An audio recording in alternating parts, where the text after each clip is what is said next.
Hello students, आप सबका हमारे चैनल आरवीएस क्लासेस बक्सर पर स्वागत है। अभी आप देख रहे हैं कि हम असाइनमेंट का सॉल्यूशन एज ए गेस्ट के रूप में दे रहे हैं। थोड़ा सा आपको हेल्प हो जाए अगर आपने अभी तक नहीं लिखा है और नहीं समझा है तो अभी हम देखेंगे पॉलिटिकल साइंस का पेपर 1 यानी पार्ट 1 के 2 पेपर होते हैं ऑनर्स का, पेपर 1 और 2। तो पेपर 1 का क्वेश्चन हम लोग देखेंगे 2019-22 सेशन वाले के लिए।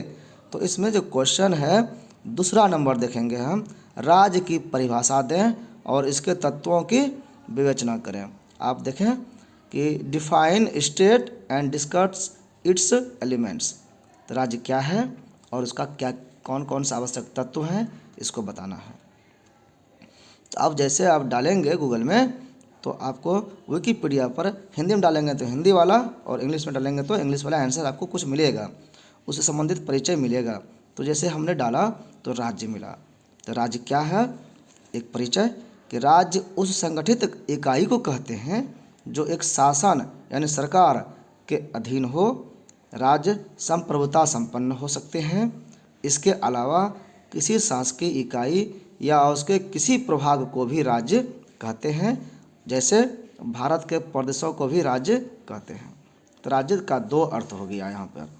आप आगे देखेंगे, पूरा हम पढ़ नहीं रहे हैं अभी, क्योंकि पढ़ेंगे तो वीडियो बहुत लंबा हो जाएगा, फिर आप भी ऊब जाएंगे। तो हम कोशिश कर रहे हैं कि हर स्लाइड और हर पैराग्राफ को थोड़ा थोड़ा टच कर दें, और हम थोड़ा सा इसी बहाने वहाँ पर रुक जा रहे हैं ताकि आप पॉज करके वीडियो को या स्क्रीनशॉट ले करके वहाँ से आप लिख सकते हैं।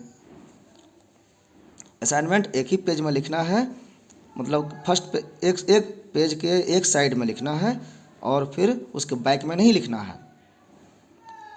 राज्य का अर्थ क्या है आप देखें।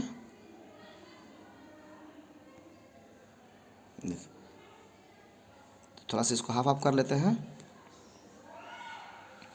कि यूरोपीय चिंतन में 4 मूल तत्व बताए गए हैं राज्य के लिए: निश्चित भूभाग, जनसंख्या, सरकार और संप्रभुता। यही ज़्यादा फेमस भी हुआ है। मैक्स वेबर ने राज्य को ऐसा समुदाय बताया है या माना है कि जो निर्दिष्ट भूभाग में भौतिक बल के विधि सम्मत प्रयोग के एकाधिकार का दावा करता है। इसी तरह से अन्य लोगों ने भी कुछ कहा है, हम पढ़ नहीं रहे हैं पूरा। भारतीय राजनीतिक चिंतन में राज्य के 7 अंग गिनाए गए हैं। आप यहाँ पे भारतीय अवधारणा में देखेंगे तो राजा या स्वामी, मंत्री या अमात्य, सुहृद, देश, कोष, दुर्ग और सेना सारे राज्य के अंग हैं। कौटिल्य ने, जो चाणक्य हैं, उन्होंने भी 7 अंग बताए हैं और ये उनका सप्तांग सिद्धांत कहलाता है।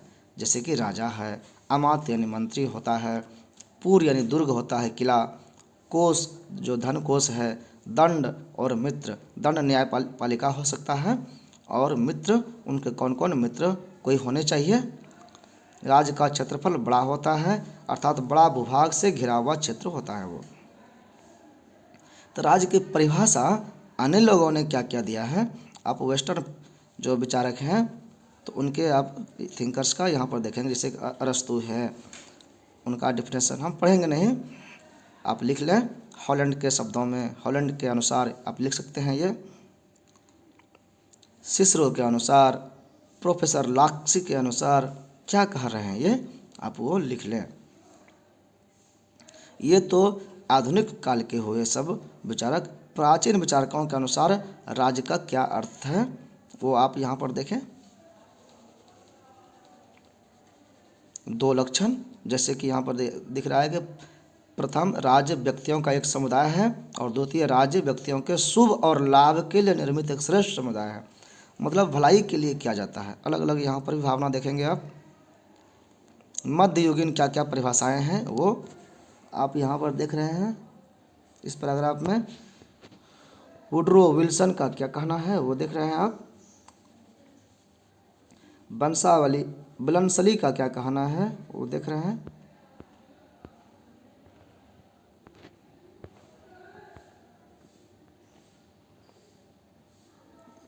इस पैराग्राफ को देख लें। आंतरिक पक्ष और विपक्ष भी होते हैं। इस पैराग्राफ को देखें।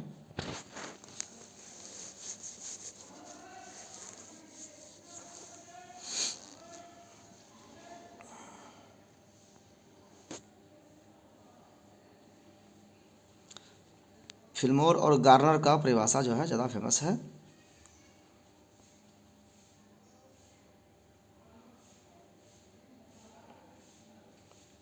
भारतीय संविधान भी राज्य की एक परिभाषा देता है। अनुच्छेद 12 में जो है उसको पढ़ लें कि भारतीय संविधान के भाग 3 में जब तक कि संदर्भ से अन्यथा अपेक्षित न हो, मतलब कुछ अलग उसमें ना जुड़ा हो, तो राज्य के अंतर्गत भारत की सरकार और संसद तथा राज्यों में से प्रत्येक राज्य की सरकार और विधानमंडल तथा भारत के राज्य क्षेत्र के भीतर या भारत सरकार के नियंत्रण के अधीन सभी स्थानीय और अन्य प्राधिकारी आते हैं। राज्य का बहुत बड़ा स्कोप यहाँ पर दिया गया है। वो इस विभाग के क्षेत्र के भी अंदर हो सकते हैं, भीतर हो सकते हैं, या अपने देश के बाहर भी हो सकते हैं। जो दूसरे देशों में दूतावास होता है वो अपना ही राज्य का कानून वहाँ पर चलता है, इसलिए वो भी राज्य के अंतर्गत आता है। आधुनिक राष्ट्र का उदय एवं विकास, आप यहाँ से इसका थोड़ा हिस्ट्री में जा सकते हैं, चूँकि आपको 2500 शब्दों में आंसर देना है, डिटेल्स में आपको लिखना चाहिए। फिर आप देखेंगे कि पहले कबीला राज्य हुआ करता था, प्राच्य साम्राज्य का अलग स्थिति था, तो वो भी आप यहाँ पर वर्णन अलग अलग कर दें। फिर यूनानी नगर कैसे हुए उनका भी आप यहाँ पर देख रहे हैं, सब हिस्ट्री की बात है। सभ्यता के विकास के साथ साथ इस सारे चीज़ का विकास भी हुआ।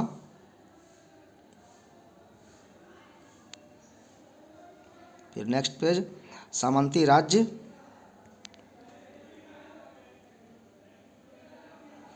आप इसको लिखें। नेक्स्ट में आधुनिक राष्ट्र राज्य, अभी जो राष्ट्र है और राज्य है, जो भारत में राष्ट्र कहना है वो एक्चुअली राज्य है।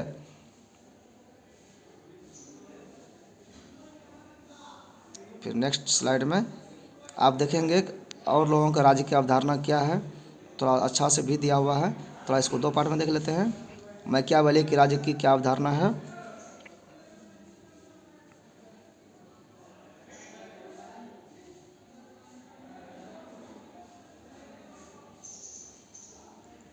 नेक्स्ट पेज में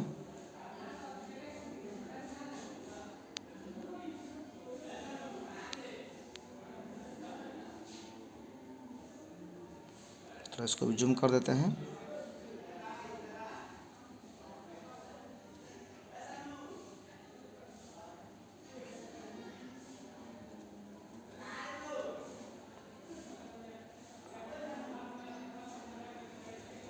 आप डायरेक्ट लगातार वीडियो को पॉज करते हुए लिख सकते हैं, स्क्रीनशॉट लेने की कोई ज़रूरत नहीं है।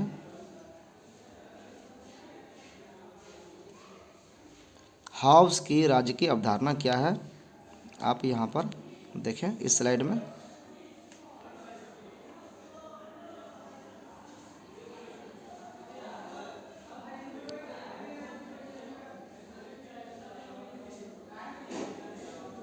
आप आगे भी देखें।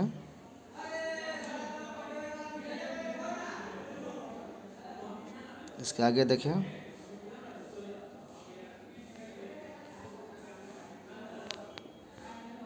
ये स्लाइड थोड़ा सा, ये भी इतना ठीक है, इसको थोड़ा सा बड़ा कर देते हैं।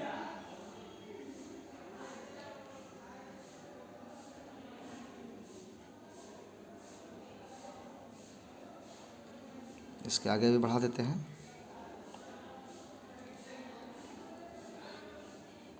उनके पूरे विचार को आप लिख सकते हैं।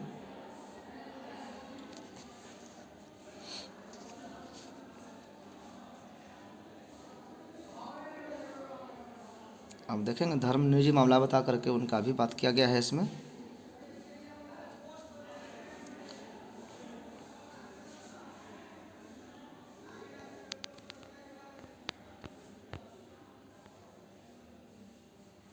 देखें थोड़ा थोड़ा।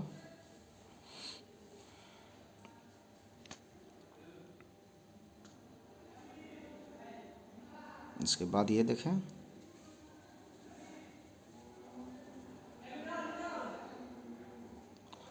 राज्य के तत्व, वो तो राज्य की परिभाषा हो गया। अब आप देखेंगे कि राज्य के क्या क्या तत्व हैं। तो राज्य के तत्व जो है वो 4 मुख्य है, और वो है ये, पहला है जनसंख्या,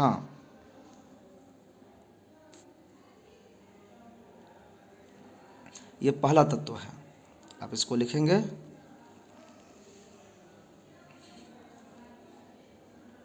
प्लेटो ने क्या कहा, अरस्तु ने क्या कहा, ये सब चीज़ भी इसमें थोड़ा सा दिया गया है।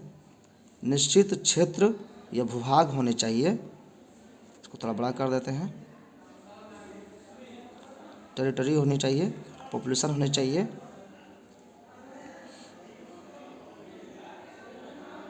ये सेकंड पार्ट का आंसर हुआ। जैसे कि समुद्र में भी हो, भूभाग तक तो ठीक है, तो समुद्र के अंदर कितना दूर तक एक उस राज्य का, जो बॉर्डर एरिया पे, कोस्टल एरिया में जो राज्य होते हैं, जो देश होते हैं, कितना दूर तक अधिकार होता है, तो 12 समुद्री मील तक होता है उसका अधिकार।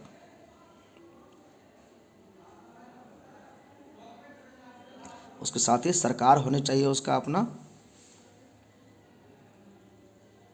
ताकि सभी लोग अलग अलग बात नहीं बोल सके, सबके लिए एक प्रतिनिधि होने चाहिए, वो सरकार होता है।